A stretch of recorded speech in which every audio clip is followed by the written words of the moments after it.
Здравейте, намираме се пред известният русенски ресторант Балкан Турист. Вече за четвърта поредна година имаме удоволствието да ви посрещнем в приятна и уютна обстановка. 4 сезона ние ви радваме на образцова храна, атмосфера и обслужване. Преди да влезем вътре, искам да ви напомня, че идеята на заведението е да ни напомни прехода, през който сме минали и да си спомняме с топли чувства за онези времена. Ето тук, в лоието, преди ресторанта, ни посреща другаря Тодор Живков. Заедно с него са и неговите учители Георги Димитров и Ленин, незабравими емблематични фигури от онова време. Тук, разбира се, е бюрото на партийният секретар. В книгата може да изразите своето мнение и да напишете похвали за нашето заведение. Ето я и служебната Волга, която ще ви съпроводи до вас веднага след великолепната вечер, която ще изкарате долу. А сега е време да слезем и в самият ресторант. Слизайки по стъпалата, искам да ви кажа, че ресторант Балкан Турист разполага с 200 места. Тук може да празнувате всякакви поводи. Рождени дни, именни дни, кръщенета, юбилей, фирмени тържества и много други. Разбира се, работното време е всяка вечер от 5 часа, малко до след полунощ. Влизаме в една отминала епоха.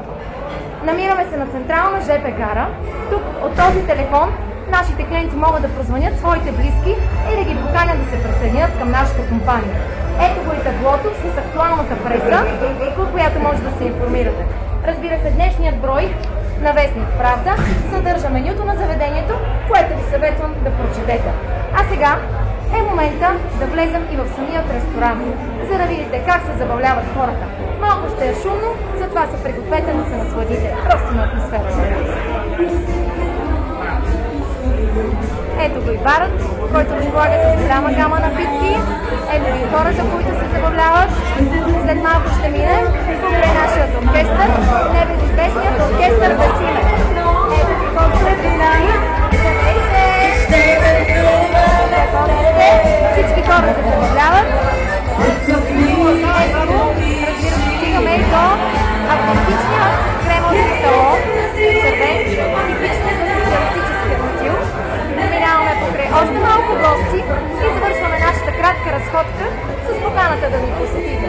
Всяка петък и събота вечер има и вариатетна програма от танцово вариатет Фламинго.